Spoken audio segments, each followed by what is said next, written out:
Hello and welcome guys, स्वागत है आप सभी का हमारे चैनल इंडियस ओएफटी में, जहां पर आप सीखते हैं अकाउंटेंसी।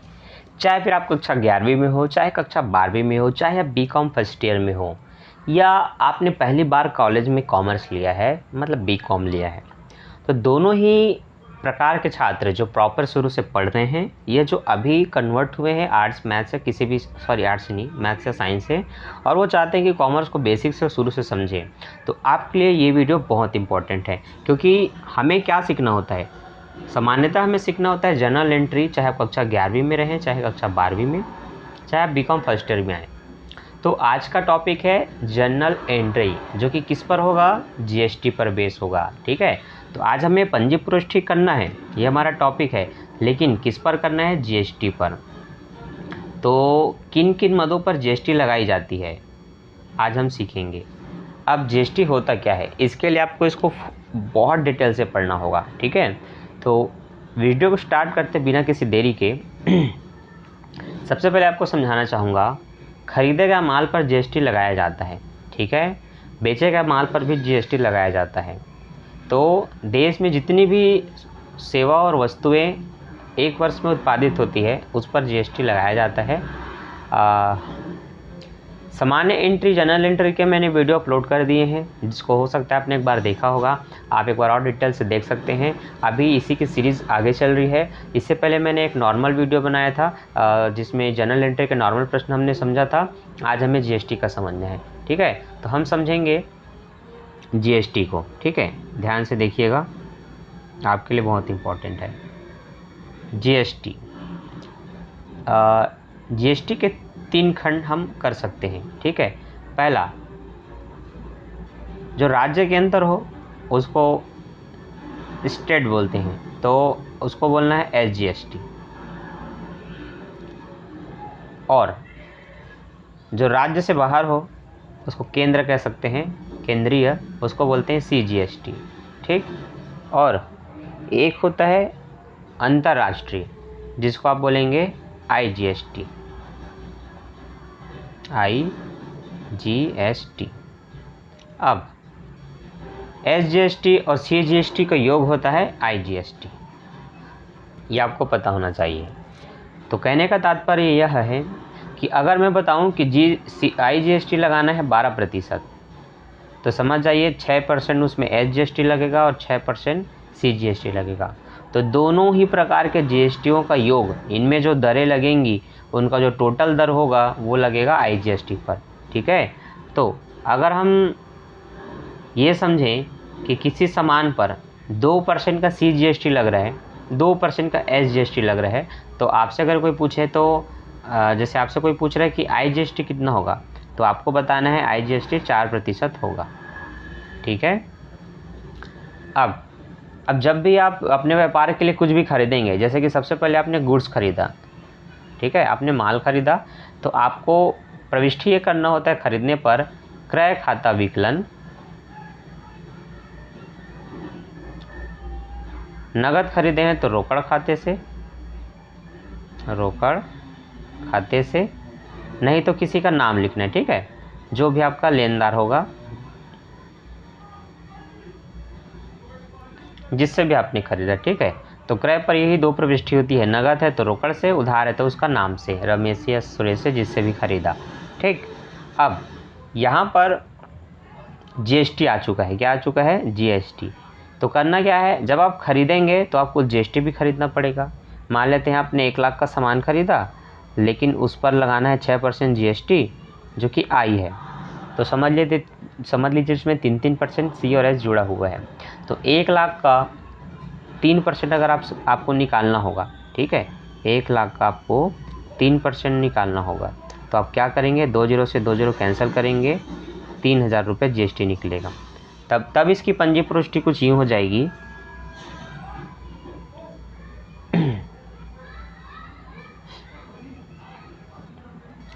क्रय खाता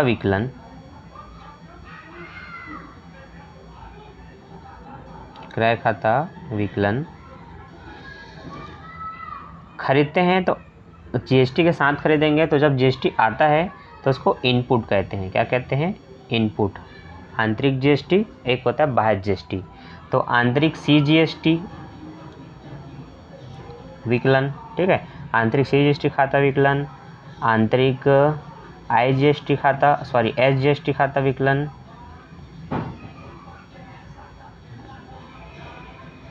किससे? नगद खरीदे हैं तो आप कैश कहेंगे, उधार खरीदे हैं तो आप क्रेडिटर का नाम लिखेंगे, ठीक है, क्रेडिटर का नाम लिख सकते हैं, रमेश से सुरेश से जिससे भी खरीदा। तो ये होती है जीएसटी पर आधारित पंजी प्रविष्टि। खरीदेंगे तो क्रय खाता विकलन, इनपुट सीजीएसटी खाता विकलन, इनपुट एसजीएसटी खाता विकलन, रोकड़ खाते से या फिर उसके नाम से, ठीक है। अब प्रॉपर अगर आप इंग्लिश में बनाएंगे तो आप कहेंगे purchase account debit, input CGST account debit, input SGST account debit to cash account, ठीक है। तो इसी पर बेस रहेगा। और जब आप बेचेंगे, ठीक है, तो आपको जीएसटी के समेत बेचना होगा, क्योंकि भाई आपने खरीदा तो जीएसटी के साथ खरीदा, तो जाहिर सी बात है बेचोगे तो आप भी जीएसटी के साथ बेचोगे। तो बेचेंगे तो मान लेते हैं आपने नगद बेचा, रोकड़ मिला, तो आप कहेंगे रोकड़ खाता विकलन, पैसा मिल गया तो रोकड़ खाता विकलन, ठीक, विक्रय खाता से, विक्रय खाता से। तो फिर आप कहेंगे आउटपुट सीजीएसटी, आउटपुट एसजीएसटी, ठीक है, मतलब इन दोनों से। तो मान लेते हैं वही 1 लाख का सामान था जिसको आपने बेचा, तो 1 लाख के सामान पर अगर आप जीएसटी जोड़ते हैं तो टोटल आपको 1,06,000 रुपये मिला। 1 लाख कितना मिला? 6,000 रुपये मिला। यहाँ आप विक्रय से लिखेंगे 1 लाख रुपये, इनमें 3,000 रुपये लिखेंगे, तब ये तीनों जोड़ करके कितना होगा? 1,06,000 ही होगा। तो इस तरह से तो आपको पंजी प्रविष्टि आपका करना है। अब आपको डिटेल्स और अच्छे से समझना है तो चलिए आते हैं हमारे मेन प्रश्न पे। तो कक्षा 11वीं का 25वें प्रश्न से स्टार्ट है पंजी प्रविष्टि, ठीक। तो प्रश्न है वहाँ पर आस्था की पंजी में, ठीक है, आस्था एक व्यापारी है जिनके पुस्तकों में पंजी प्रविष्टि करना है। वो छत्तीसगढ़ राज्य के अंतर्गत व्यापार करते हैं, जिस पर एसजीएसटी और सीजीएसटी 6% की दर प्रत्येक पर लगाना है, ठीक है। तो उनके 6 पॉइंट हमें दिए गए हैं। माल खरीदा, चेक से भुगतान किया, देविका को उधार माल बेचा, उधार खरीदा, स्टेशनरी खरीदी, ब्याज प्राप्त हुआ, विज्ञापन के व्यय चुकाए, ठीक है। तो सबसे पहले माल खरीदा और चेक से भुगतान किया 2 लाख रुपए। जीएसटी प्रत्येक में लगेगा 6%, सी और एस दोनों बोला है। तो आप बोलेंगे खरीदा तो क्रय खाता विकलन, चेक से खरीदा है तो बैंक खाते से, पैसा बैंक से जाएगा, ठीक है। लेकिन जीएसटी ऐड करेंगे तो क्रय के साथ जीएसटी लिखना होता है। अब इंग्लिश में क्रय खाता विकलन को आप कहेंगे purchase account debit 2 lakh, input CGST account debit 12,000, input SGST account GST 12,000, ठीक है। अब 6% निकालना है आपको 2 लाख का, तो 2 लाख का आप 6% निकाल लिए। चलिए मैं यहीं पर निकालता हूँ, आपको अच्छे से समझ में आए इसलिए मैं ग्रीन पेन में लिखता हूँ, ठीक है। ये रहा 2 लाख रुपए का अमाउंट, जिसमें है टोटल 5 जीरो। 6% निकालना है, इस तरह से 2 जीरो से 2 जीरो काट दीजिए, 2,000 बचा, 6 दूनी 12,000, ठीक है। निकल गया 12,000, तो यही 12,000 आपको लिखना है, ठीक। तो एसजीएसटी से भी 12,000 लिखेंगे, सीजीएसटी से भी 12,000 लिखेंगे, ठीक है। तो अब आपको समझ में आया। परचेस अकाउंट डेबिट 2 लाख रुपए, इनपुट सीजीएसटी अकाउंट डेबिट 12,000 रुपये, इनपुट एसजीएसटी अकाउंट डेबिट 12,000 रुपये, टोटल हुआ 2,24,000 टू बैंक अकाउंट, है ना। बैंक से कितना जाएगा? टू बैंक अकाउंट क्रेडिट 2,24,000, ठीक। तो good purchase for cash paid by cheque, है ना। आपने माल खरीदा लेकिन भुगतान किससे किया? चेक से किया। तो कुछ बच्चों को डाउट होगा क्या हम हिंदी में नहीं कर सकते? अरे बिल्कुल जी, आप हिंदी में कर सकते हो, ठीक है। हिंदी में भी कर सकते हो, इंग्लिश में भी कर सकते हो, पर सामान्यतः इंग्लिश में सिखाया जाता है, इसलिए क्योंकि आगे के अब जितने भी अकाउंट होंगे जो आप सेकेंड ईयर में पढ़ें, चाहे आप सीए की तैयारी करें, मतलब कॉमर्स के फील्ड में अगर आप आगे बढ़ना चाहते हैं तो वहाँ पर प्रॉपर इंग्लिश से ही पढ़ाई करवाया जाता है। तो अभी से अगर आपने अभ्यास नहीं किया तो फिर आपको दिक्कत हो सकती है। तो क्यों ना कल की तैयारी आज से शुरू करें, आज से हम भी इंग्लिश में पंजी प्रविष्टि करें। ठीक है, तो पहला पॉइंट आपको समझ में आ गया, क्रय खाता विकलन, इनपुट CGST खाता विकलन, इनपुट SGST खाता विकलन बैंक खाते से। ठीक, और जो प्रश्न है उसी को आप कारण में लिख सकते हैं। अगला है देविका को माल उधार बेचा। अब अपने माल बेचा तो GST के साथ बेचेंगे, तो उधार है, इसका मतलब जिसको मिला वो विकलन, पाने वाला विकलन, देने वाला समाकलन। तो देविका को मिला तो देविका विकलन, तो देविका विकलन कर दिया हमने। ठीक है, देविका को क्या कर दिया, विकलन कर दिया। किससे, विक्रय खाता से 1,60,000 रुपये, जो उसका अमाउंट है 1,60,000 रुपये। ठीक है, अब 1,60,000 का 6% निकालना है, तो 16 गुणित 6 कर दीजिए, 16 छक्के 96। ठीक है, ये 2 जीरो इसमें से कट गए, 2 जीरो बचे, तो 96 में 2 जीरो लगा दो, 9,600, 9,600। तो आउटपुट SGST से 9,600, CGST से 600, ये आपने लिख दिया। ठीक है, टोटल इनको प्लस करेंगे तो यहाँ कितना आएगा, तो चलिए प्लस करते हैं। ठीक है,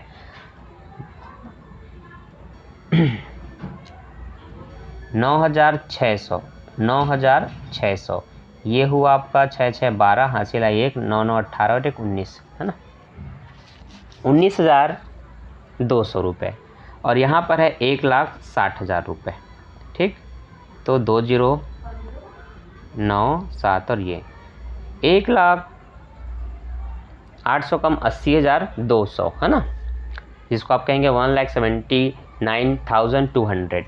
अब ये तो आपको समझ में आ गया टोटल यहाँ पर कितना आएगा, उसी टोटल अमाउंट को आपको यहाँ पर एंट्री कर देना है, लिख देना है। ठीक है, चलिए हम भी लिख देते हैं।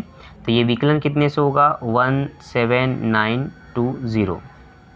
ठीक, ये हुआ आपका विकलन। आगे बढ़ते हैं, तीसरा पॉइंट पढ़ते हैं। क्या है तीसरा पॉइंट, तो तीसरा पॉइंट है हमारा उधार माल खरीदा। उधार माल खरीदा 50,000 का। ठीक है भाई, खरीदने से आपके पास माल आ गया तो आप कहेंगे क्रय खाता विकलन। ठीक है, तो परचेस अकाउंट डेबिट 50,000 से।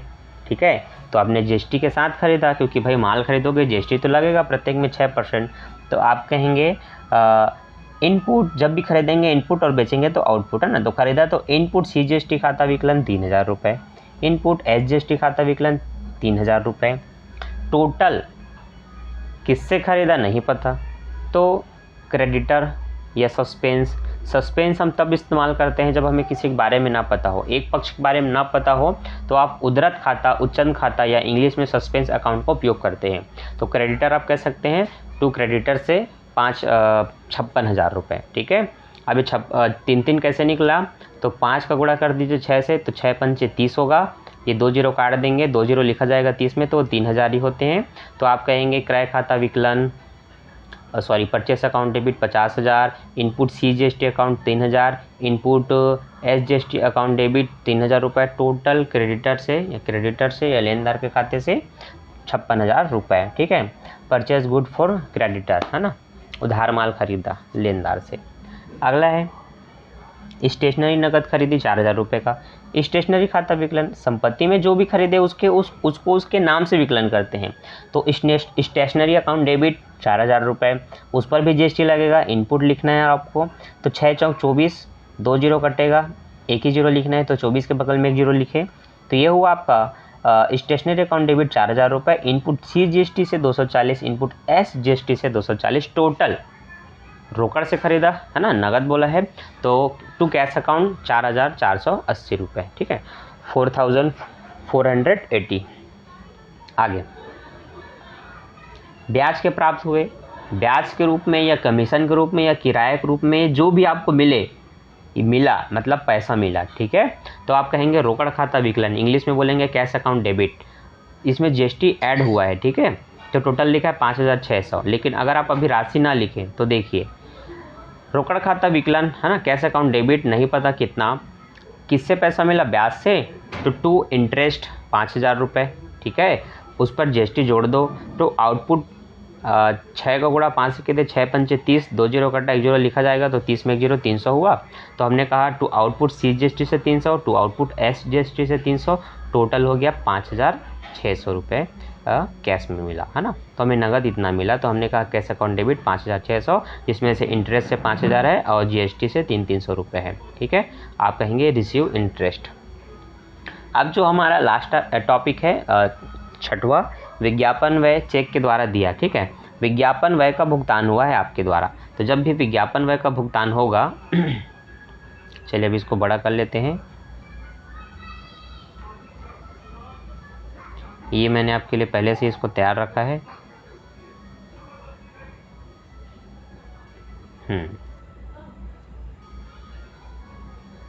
चलो यहाँ पर समझते हैं बच्चों। अच्छा, आपने अगर इसको अच्छे से समझ लिया है तो मैं इसको हटा देता हूँ और यहाँ समझाने की कोशिश करता हूँ। ठीक है, थोड़ा और बड़ा कर देते हैं ताकि आपको देखने में दिक्कत ना हो। ये जब आपने विज्ञापन के लिए दिया तो विज्ञापन के लिए देना विज्ञापन व्यय खाता विकलन कहलाता है। ठीक है, माल दिया तो क्रय खाता से, तो आप कहेंगे यहाँ पर एडवर्टाइजमेंट एक्सपेंसेस अकाउंट डेबिट 30,000 रुपये। अब दे रहे हैं तो आप जीएसटी उसमें देंगे। ठीक है, क्योंकि आपके जेब से पैसा जा रहा है। तो input C GST account debit 1800, input S GST account debit 1800, फिर से 6 का गुणा 3 से कीजिए, 6 × 18, 2 जीरो कटेगा, 2 जीरो लिखना है, 18 के बगल में 1800 जो कि जोड़ करके आपस में 3600 होगा। तो 33,600 रुपये है ना। तो बैंक खाते से आपका टोटल कितना जाएगा, 33,600 रुपये। बोलेंगे आपने पेमेंट किया एडवर्टाइजमेंट पे, है ना, विज्ञापन व्यय किया, उसका पेमेंट कर दिया। ठीक, ये आपका इंग्लिश में लिखना है। तो आई होप आपको इसके 6 पॉइंट में किस तरह से जीएसटी लगाकर कब इनपुट कब आउटपुट लिखना है ये स्पष्ट समझ में आ गया होगा। इसके बाद एक और काम होता है, वो क्या है तो बताता हूँ। ठीक है, इसके बाद का जो काम है वो ये है कि आपको इनपुट को आपस में जोड़ करके आउटपुट के साथ घटा लेना है। ठीक है, अब वो काम आपके लिए बहुत इंपॉर्टेंट है और अगर उसको आपने ध्यान से नहीं किया तो फिर आपसे खैर ज़्यादा नंबर उसमें कटेगा नहीं, लेकिन फिर भी जीएसटी वाले प्रश्न में वो आपको करना है। तो करना क्या है वो भी बता देता हूँ। ठीक, ये हमारा सेट हो गया।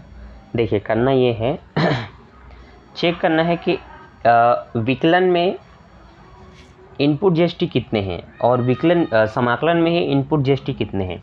तो देखिए सबसे पहले input C GST S GST विकलन है यहाँ, विकलन है यहाँ, विकलन है यहाँ, विकलन है यहाँ। अब देखते हैं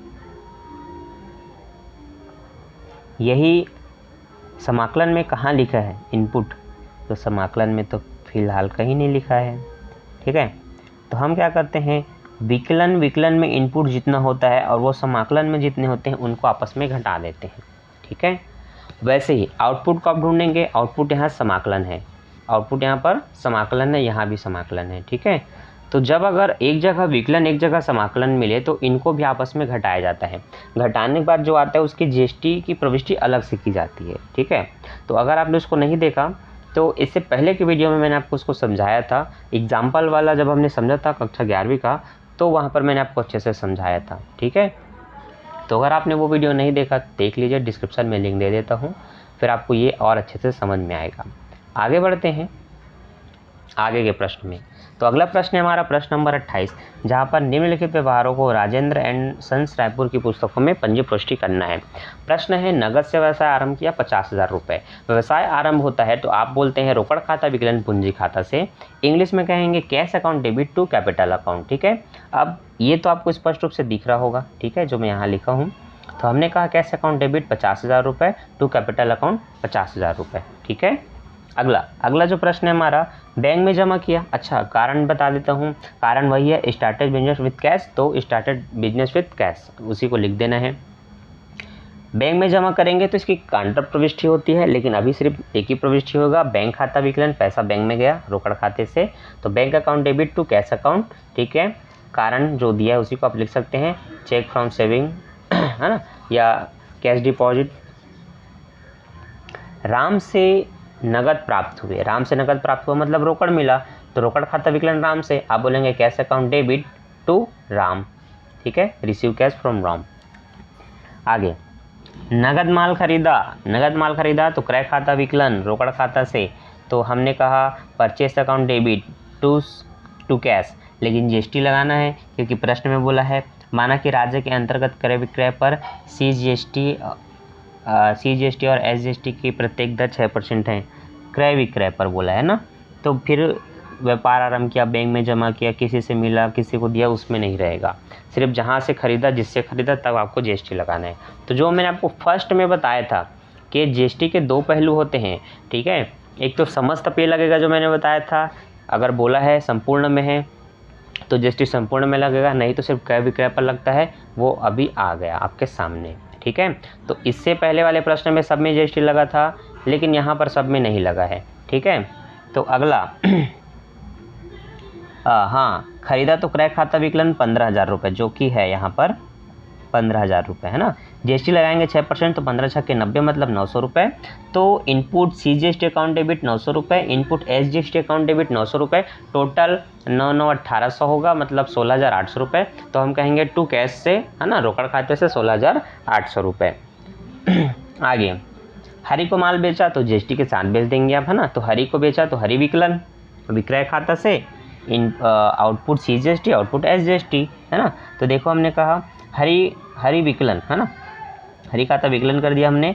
विक्रय खाता से 12,000 रुपये, 12,000 का 6%, 12 छक्के 72, 720 रुपये लगाना है। तो ये 720 रुपये हमने विकलन किया to output CGST, to output SGST, ठीक है। काफ़ी सरल था। तीनों को जोड़ करके आप विकलन में लिखेंगे, हरी के खाते में 13,440 रुपये। अगला प्रश्न है हमारा, राम अवतार को नगद भुगतान किया। राम अवतार को नगद भुगतान किया तो राम अवतार खाता विकलन रोकड़ खाते से Ram Avtar account debit to cash account. Hari से नगद प्राप्त मतलब रोकड़ प्राप्त हुआ, तो cash account debit to Hari, है ना। अगला, सूरज फर्नीचर से फर्नीचर नगद खरीदा। किसी से भी नगद बोल दिया ना तो सिर्फ फर्नीचर खाता विकलन, वैसे वो नहीं भी बोलता तब भी वही होता, लेकिन समाकलन में उसका नाम लिखना पड़ता, लेकिन नगद है तो रोकड़ से कहेंगे। तो furniture account debit to cash account. लेकिन जो भी आपने खरीदा, मैंने बताया था, चाहे माल हो, चाहे मशीन हो, चाहे फर्नीचर, उस पर GST लगेगा। तो आप कहेंगे क्रय खाता furniture account debit, input CGST account debit, input SGST account debit to cash account. अब 22,400 का 6% निकालना है, तो चलिए हम निकालते हैं 22,400 का। अच्छा, ये आपको नहीं दिख रहा होगा, आई अंडरस्टैंड। अब आपको मैं रेड में लिख करके बताता हूँ। थोड़ा बढ़ा लेते हैं इसकी साइज़ को। 22,400 का 6%, 2 जीरो से 2 जीरो कटा, 6 चौक 24, हासिल है 2, 6 दूनी 12 में 2 जोड़ेंगे 14, हासिल है 1, 6 दूनी 12 और 1 13, 1344, ठीक है। किस पे निकाल रहा हूँ, फर्नीचर पे ना। अच्छा, GST सम्मिलित है बोला है। ओ, GST तो पहले से सम्मिलित है, मैं फालतू में दोबारा निकाल रहा था। माय मिस्टेक, पढ़ा नहीं था मैं। GST इसमें सम्मिलित है, ठीक है। तो एक्चुअल प्राइस इसकी 20,000 रुपये है। कितना है? 20,000 रुपये। तो आप क्या कर सकते हैं, कैसे पता चलेगा? तो जब आप 6/100 करके निकालते हैं तो इसी को उल्टा कर देंगे, तो फिर आपका ये GST का अमाउंट निकल जाएगा, ठीक है। मतलब इसी को 100/6 करके निकालेंगे तो इसका 6% आपको पता चल जाएगा। या फिर कॉन्सेप्ट ये होता है, आप 6% निकाल रहे हैं, मतलब 100 का 6% अलग कर रहे हैं, तो आपका 94% बचा। तो आप इसको उल्टा करके भी निकाल सकते हैं। मैथमेटिक्स में आपने सीखा होगा, और आपने नहीं सीखा तो अभी हमारे चैनल में विजिट कीजिए और चेक कीजिए BCom मैथ, जहाँ पर आपको स्पेशल मैथ मिलेगा BCom का, ठीक। आगे बढ़ते हैं अगले पेज में। तो ये हमारा पेज नंबर पता नहीं कौन सा था। अच्छा, 2 टॉपिक बचा है ना, 2 टॉपिक बचा है। किराया चुकाया तो हम बोलेंगे रेंट अकाउंट डेबिट, है। किराया दिया तो किराया खाता विकलन रोकड़ खाता से, rent account debit to cash. वेतन चुकाया तो salary account debit to cash, ठीक। ये हो गया। देखते हैं और थोड़ा बड़ा है क्या, अगर है तो करेंगे, नहीं तो छोड़ देंगे।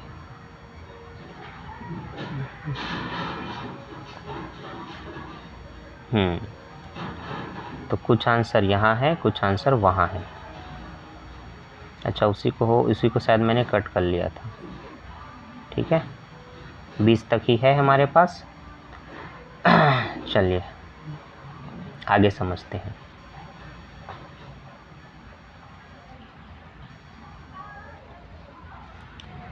जो आपको मैंने बता दिया था रेंट अकाउंट डेबिट, हाँ।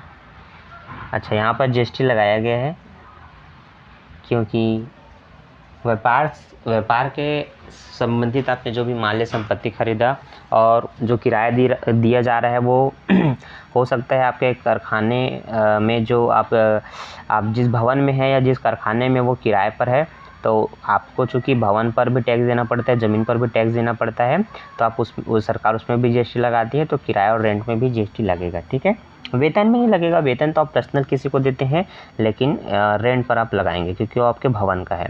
तो आप बोलेंगे रेंट किराया खाता विकलन जीएसटी लगा देंगे, input CGST, input SGST, total इतना रुपए रोकड़ खाते से। ठीक है, चलिए ये हुआ आपका कंप्लीट। अब देखते हैं क्वेश्चन नंबर 29, है ना।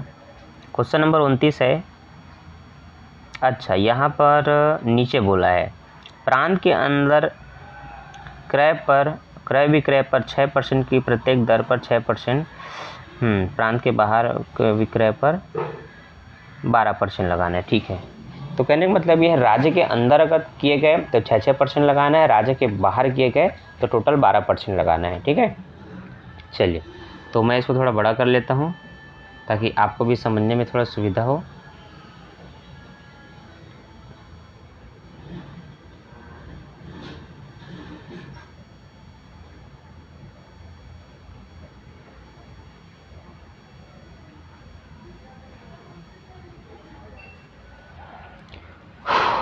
तो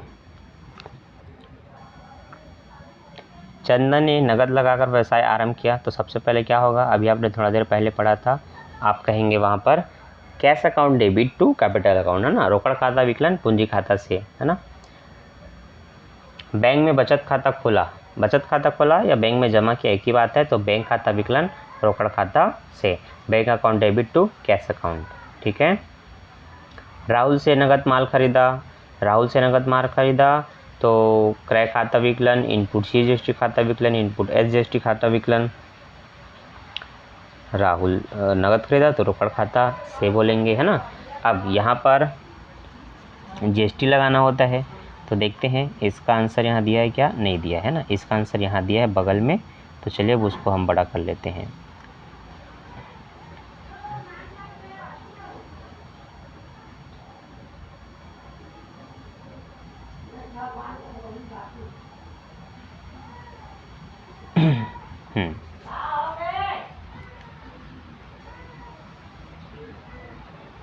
ठीक,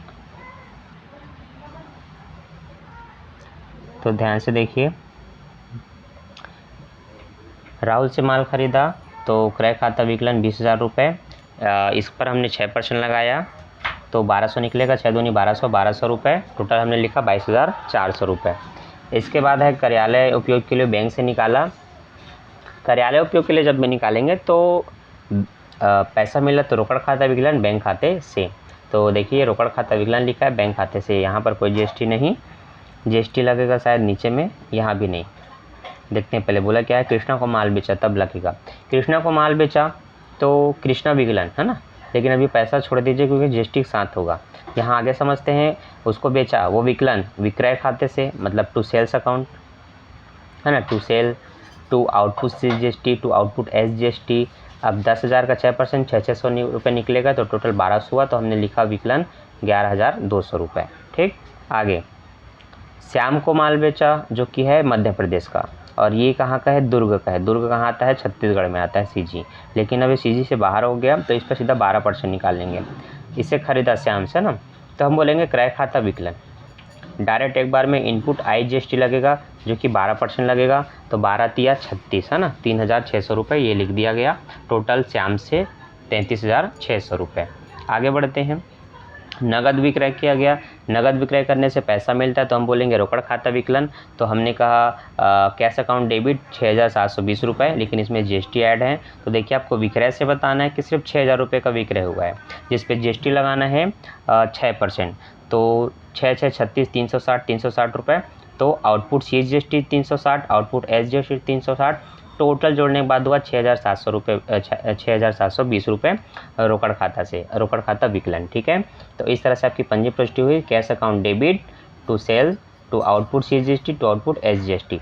अब जो हमारा अगला है, श्याम को भुगतान किया 29,500 रुपये, श्याम को भुगतान किया तो श्याम अकाउंट डेबिट है ना टू कैश से और टू डिस्काउंट से। देखिए जब भी रोकड़ समाकलन होता है तो बट्टा भी उसके साथ समाकलन होगा, रोकड़ विकलन है तो बट्टा भी विकलन होगा, है ना। तो श्याम को भुगतान किया लेकिन बट्टा मिला, है ना। तो Shyam account debit to cash to discount. वेतन चुकाया, है ना, तो वेतन में जीएसटी नहीं लगेगा, किराए पे एक बार लग सकता है ना, वेतन पे नहीं लगेगा। तो salary account debit to cash account, है ना। इसके बाद जो मैंने आपको समझाया था कि जीएसटी को आप जोड़ के एक अलग से प्रविष्टि कर सकते हैं, तो इसमें ज़्यादा जीएसटी की मदद नहीं थी इसलिए नहीं किया गया है, तो यहाँ से ये ख़त्म। ठीक, तो जीएसटी के जो मुख्य प्रश्न थे मैंने आपको बता दिया, जो कि है कक्षा 11वीं का। ठीक है, आपको पता होना चाहिए क्लास 11 का था। इससे पहले मैंने बीकॉम फाइनेंशियल अकाउंटिंग का डाला था, तो एक एक करके दोनों को डालता हूँ क्योंकि जो 11वीं में अकाउंट है वही बीकॉम फर्स्ट ईयर में है। तो अगर आप 11वीं का पढ़ते हैं तब भी आपका कुछ नहीं जा रहा है, आप सीख रहे हैं, और 11वीं के बच्चे अगर कॉलेज का पढ़ लेते हैं तो उनका तो एडवांस हो गया, है ना। तो आप अगर दोनों को पढ़ते हैं तो आपके लिए ज़्यादा फ़ायदेमंद है, नहीं पढ़ते हैं तो फिर आपके लिए काफ़ी दिक्कत है। तो आज का हमारा टॉपिक जो पूर्णतः जीएसटी पर आधारित था, जितनी भी एंट्री हमने की सब जीएसटी पर थी। कहाँ पर आपको समझ नहीं आया, कहाँ पर आपको डाउट रहा, आप बिल्कुल मुझे कमेंट कर सकते हैं। ठीक है, मैं मिलूँगा यहीं इंडियस OFT में अगले वीडियो में अगले टॉपिक के साथ। ठीक है, जो कि रहेगा जनरल एंट्री पर ही, क्योंकि इसके बाद आपको मेन चीज़ सीखना है बट्टा डिस्काउंट वाला, और वही सबसे इम्पॉर्टेंट होता है, जीएसटी के बाद वही है। ठीक है, तो वो आपको सीखना है, तो अभी आपको चैनल को सब्सक्राइब करना पड़ेगा, बेल नोटिफिकेशन ऑन करना पड़ेगा, ताकि उस वीडियो की नोटिफिकेशन आपको टाइम पर मिल जाए। और आपसे एक दरख्वास्त है कि बुक निकालिए, और बुक नहीं है तो अपने कॉलेज से इशू करवाइए, और जब भी मैं पढ़ाता हूँ तो उसके प्रश्नों को बनाइए और नोट कीजिए इस तरह से। ठीक है, तो इसको हम आगे कंटिन्यू करेंगे नेक्स्ट टॉपिक में। अभी के लिए bye, thanks for watching. Video अच्छा लगता है तो अपने सभी दोस्तों के साथ शेयर करना ना भूलें। बाय बाय बच्चों।